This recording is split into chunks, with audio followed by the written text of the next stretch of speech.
guys, it's Christy. I am going to be doing a card today with a very easy watercolor technique.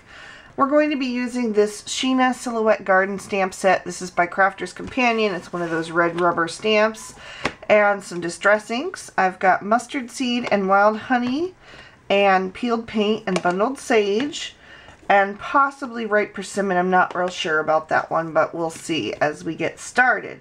So to begin, I'm going to grab an acrylic block and I'm going to take the larger of this stem floral here, and I'm going to ink that up in the mustard seed and the wild honey using the rock and roll technique.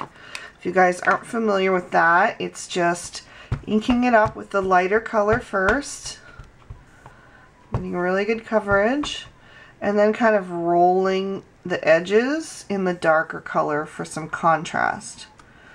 So we're going to start with that and stamp that down on our watercolor paper. This is Tim Holtz watercolor paper. And today I am using the side that's more textured, that has the tooth to it. It just does a better job of absorbing the water, that I've found anyway. So we're going to continue on stamping out our images here and there, kind of creating a floral scene. Okay, now we're going to take the smaller floral image that is the same thing, just shrunk down a little bit, and we'll do the same thing with that, kind of rolling some of the edges, and I think I will add a tiny bit of the ripe persimmon here, just on certain parts of it, not too much. And I'm just going to continue to fill in those florals, kind of creating a field of goldenrods. I just thought those would be something different. So now we're going to take our bundled sage and our peeled paint, and I'm going to pick up this large leaf image here, and we're going to do the same thing, stamping it in the lighter color first,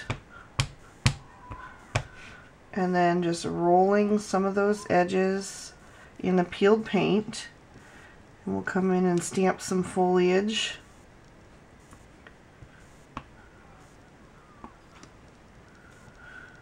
Kind of varying the height of the stamp to not make it look all the same. Just one more right there. Now we've got this very large leaf set, and we don't even need to use the whole thing on this one.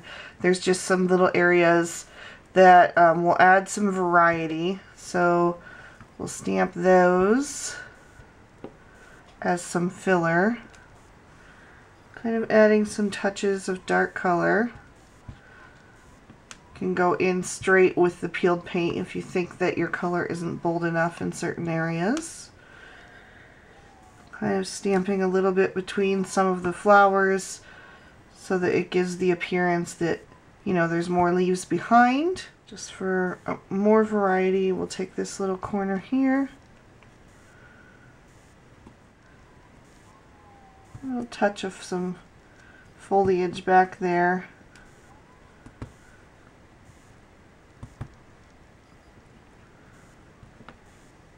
I'm using the lighter color as it gets up towards the sky so it seems more distant.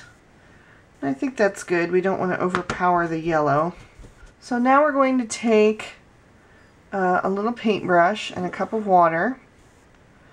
And you don't want to use too much water on here. You don't want to oversaturate it. You want to just get a little bit on your brush. And then we're going to start to go over those images that we stamped and kind of activate that distress ink and blend it around. You'll see that as the water hits the distress ink, it becomes more vibrant, and then you can push it around and fill the white space to seem like there's even more flowers behind it. And you can choose to leave a little white space if you like as highlights. That's fine as well.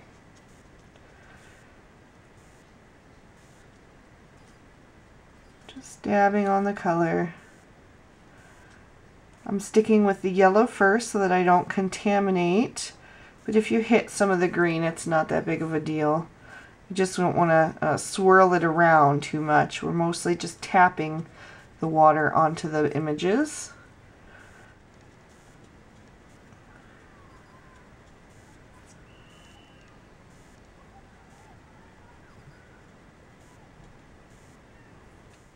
Okay, so now you can see how that's starting to look with all the color activated on the goldenrods with the water.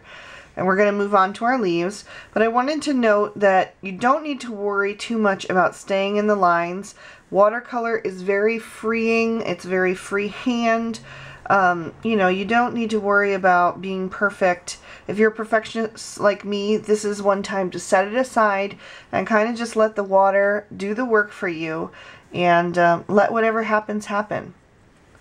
So I'm going to continue on now with my leaves.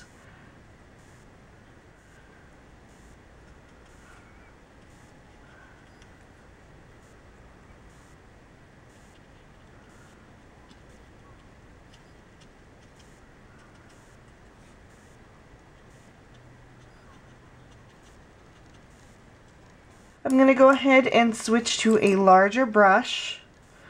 I'm going to do a wash of color into the sky so that my paint will move more fluidly.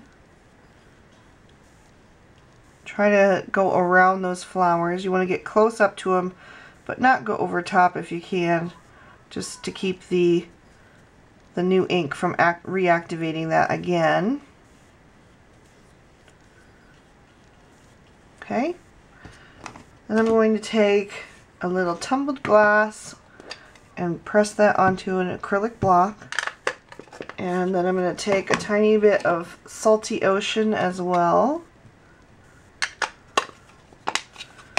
and I'm going to mix that up with a lot of water to get a pale color.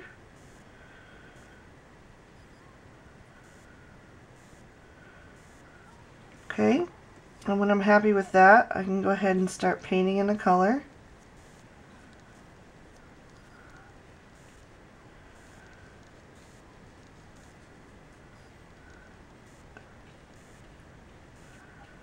Again, I'm going around those florals instead of over top of them because they're still a little wet. If you wanted to, you could have dried that area, but it's working just fine like this.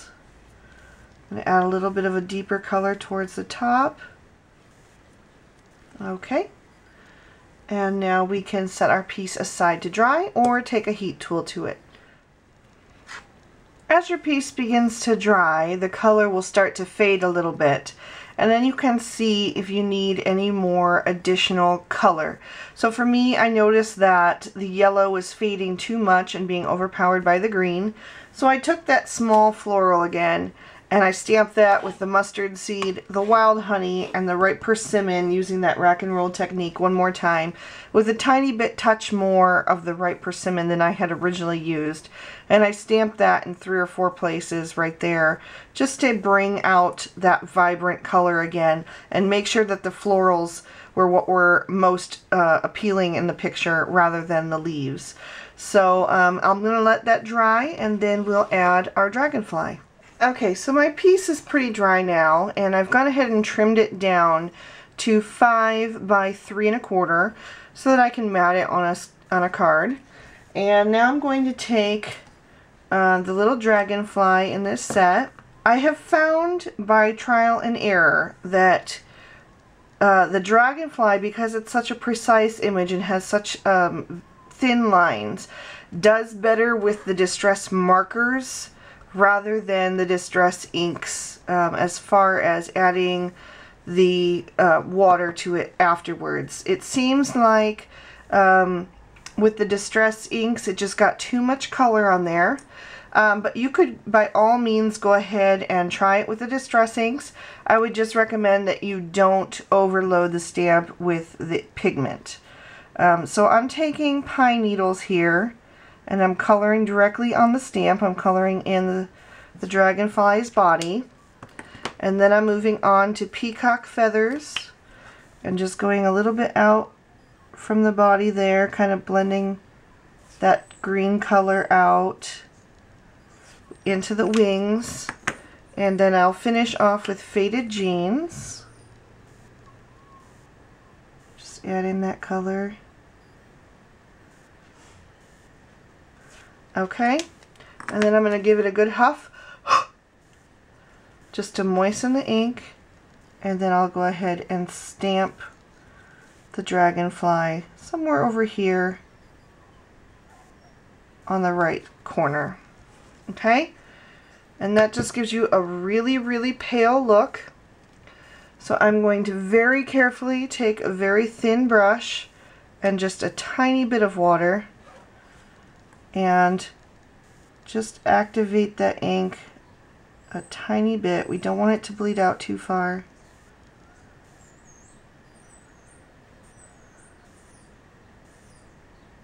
And there we go. Now I can see that I missed a spot on the body. That's not a big deal. You can even leave it because it is watercolor and it's supposed to be imperfect. But if you're worried about it, you could just scribble some extra on an acrylic block and dab that ink in that spot. So now you can see that's covered. So I switched to my regular mat after cleaning everything up, and I'm going to go ahead and adhere the watercolor panel to a piece of Green Acres cardstock. This is from W+9. I've trimmed this down to be 5 1/4 by 4, so it's just 1/4 of an inch larger, which gives me an 1/8 of an inch border all around. And I'm going to adhere that to the panel with some of this sticky tape here. I'm just going to line the panel with it because there's always some warping with the watercoloring, and this tape is a really sticky tape that holds it into place really well. And once you've got the tape peeled off, you just want to line that up. This is kind of a one-shot deal because that tape is so sticky, so you want to make sure you get that really lined up before you press it into place. And I'm going to add some foam tape from Scotch to the back.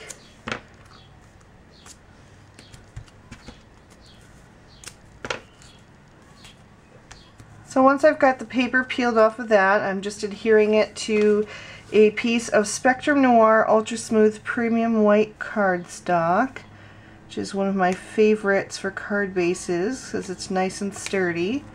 So I'm just lining that up and pressing that into place.